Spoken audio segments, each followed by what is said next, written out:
gbogbo ẹ̀dá alààyè àdúrà yìí wúlò fún ọ. Ìwọ ni mo fẹ́ gbàdúrà yìí fún. Bí ayé bá fẹ́ dé ògo ẹni mọ́lẹ̀, ayé á lọ ra ṣìgìdì èrè. Tó bá jẹ́ obìnrin ni wọ́n á ra ṣìgìdì abo, tó bá jẹ́ ọkùnrin ni wọ́n á ra ṣìgìdì akọ. Wọ́n á gbé lẹ̀, wọ́n á parí iṣẹ́ lé lórí.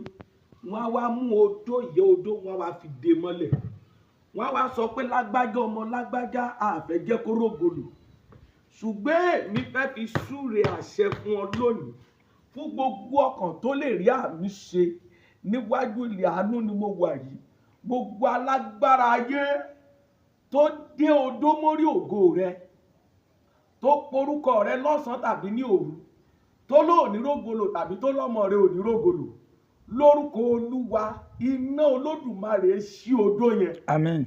Àti ẹni tó dé odó mọ́lẹ̀, yàrá bíkùlì àṣẹ ìdálé àlárọ́bìtà wálì kàdámì sẹ̀lí àlárọ́bìkù rí dáná àwátàrọ́bìkà yáwà sára. Àti ẹni tó dé odó, àtẹni tó gbéṣẹ́ fún wọn, tó ní wípé kí wọ́n dé odó mórí ògo rẹ, lórúkọ Jésù àrá ikú sọ àwọn. Amen.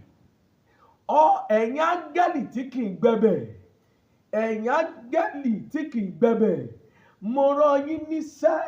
Gbogbo agbára tó lóhùn ti di ọ̀pá mọ́lẹ̀, tó ní pé kò sọ́nà bí tí wàá lọ mọ́. Gbogbo ẹni tó dí ògo rẹ mọ́lẹ̀, abálájọ tó fi wà nílò ìbò tó fi kìṣẹ́ bí ẹni tó jẹjẹ ìrírí. Gbogbo ẹni tí ó dí ògo rẹ mọ́lẹ̀, tó ní láàrin ẹbí tó lóhùn ò ní jẹ́ orógolò, mo wí lórúkọ Bàbá tọmọ ti ẹ̀mí mímọ́ lónìí yìí o, àti ẹni tó rán wọn sí àti agbára tí wọ́n lò, lórúkọ Jésù áńgẹ́lì tó bínú jù kọlù wọn. Amen. Mo ṣí lónìí yìí odó tá a dé mọ́mọ́ rẹ lórí, abálájọ tọmọ rẹ fi wùwàkiwà, ó náwó lé lórí ṣùgbọ́n Colorado àti gbólópo padà ń fowó mu.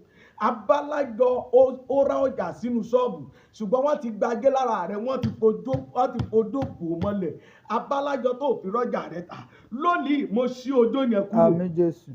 Gbogbo alágbára obìnrin ọlọ́kùnrin tó dé odó mọ́ ọ lórí, tó lóhùn òní jẹ́ orógolò, lórúkọ Jésù iná ṣí. Àmín Jésù.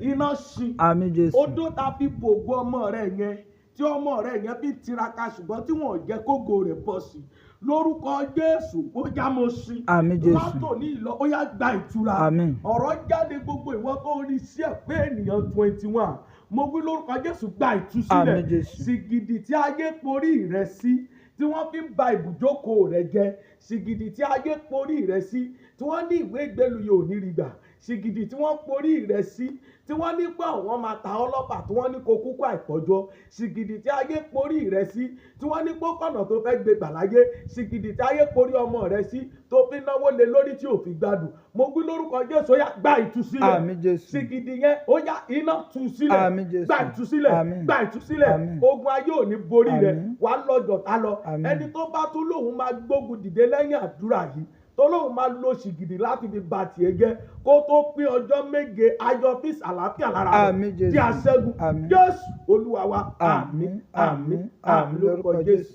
Ìwọ náà má fira rẹ ṣeré.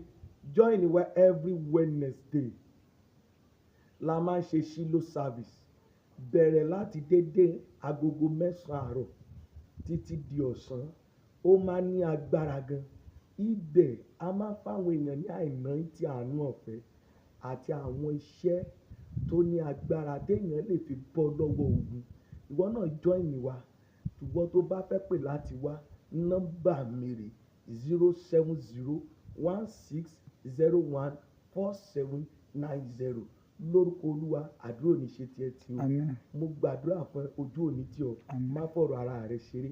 Ayé ní kọ̀rọ̀, ayé ní gbangba. Ayé ò dúró, ìwọ náà má dúró káyé má bàa gbé ọ ṣubú. I love you.